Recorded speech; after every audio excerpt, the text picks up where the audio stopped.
What do we know about the software change? So basically, Apple's iOS software has been buggy the past few years. This particular release cycle with iOS 13, macOS Catalina, the HomePod speaker software update have been especially buggy.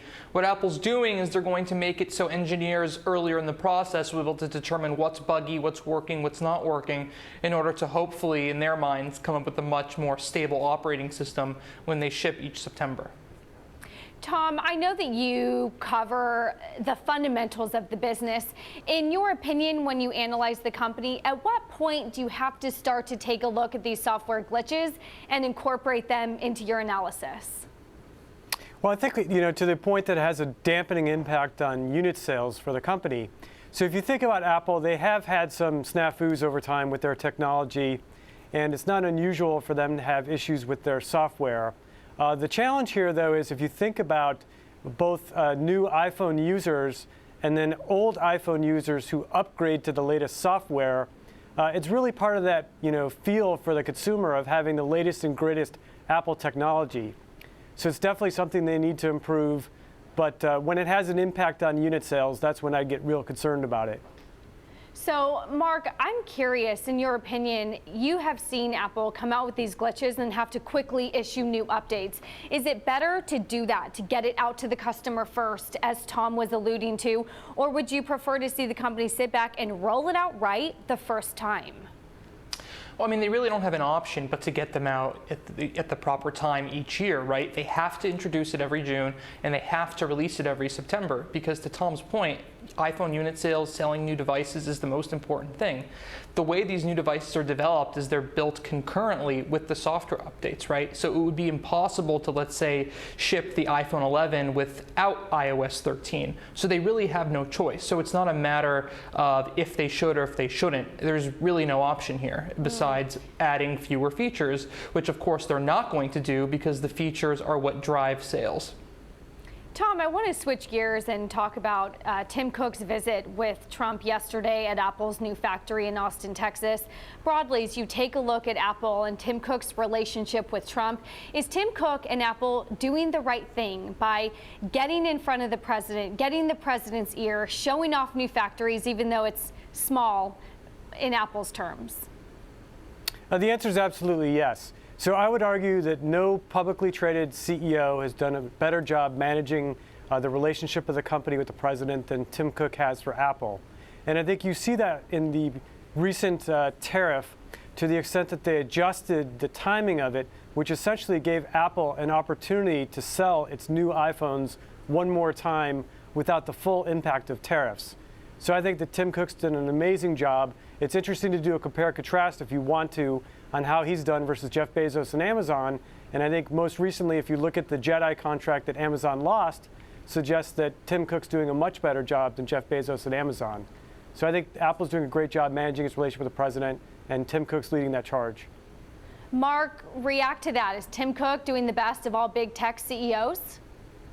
I mean, I would agree that Tim Cook is doing what he needs to do from a bottom line perspective, from a financial perspective. Like Tom said, that he did get the tariffs on the iPhone delayed, and we'll see if this, dog and pony show yesterday plays into Apple either getting a waiver or a further delay on smartphone products. But at the end of the day, what they showed yesterday was not new in any way. They framed it as some sort of big launch.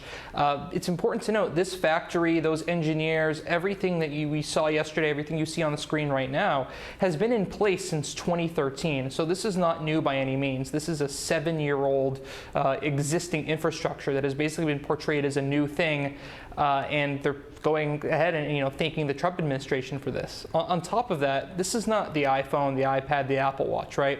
This is Apple's lowest volume product that they sell. So the impact that this would have had on Apple's bottom line, if this was a tariff product they produced in China, would have been so slim anyways. So it's really unclear what Apple's winning by doing this, other than bidding in this PR situation with the Trump administration in order to help prevent tariffs on other products like the iPhones moving forward, which of course is a smart business decision, but it's a bad PR move in the interim.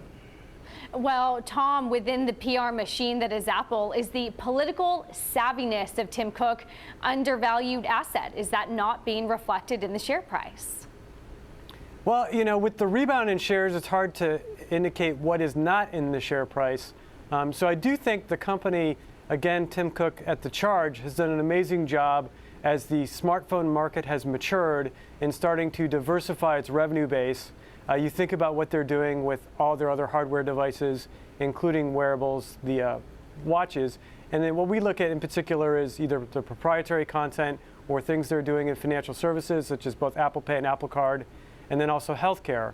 So I do think that it is reflected in shares and it is warranted. I think he's done an amazing job managing the current administration, and it should be positively reflected in the price. Tom, what's your base case scenario when it comes to tariffs? Great question. So if you think about, so I'll give a quick example of Sonos, which is another company I covered that indicated they're moving all their production into Malaysia and out of China. So I think the base case is that you're going to see more companies that are going to move their manufacturing operations out of China. In the case of Apple, Apple may never be able to move its smartphone manufacturing out of China, but it may be able to have more of its parts manufacturers move their own supply chains out of China, which could help it avoid some of the tariffs, in addition to Tim Cook's efforts to manage the administration there. Mark, I want to switch gears a little bit as well, because we saw some technical glitches when Disney was trying to become a tech company and had to keep up with password thieves and password hackers. You've had Apple TV Plus, now a tech company, have some glitches when it comes to the rollout of their films, one of which they had to pull back. Is Apple TV Plus prepared to be a media company? Yes, I think Apple's infrastructure for video streaming, the application development that it's had for a number of years has been there. So I think Apple, their cloud infrastructure on the consumer side isn't normally great, but I think there's really been no glitches. It's really been problem-free in terms of the rollout of new shows.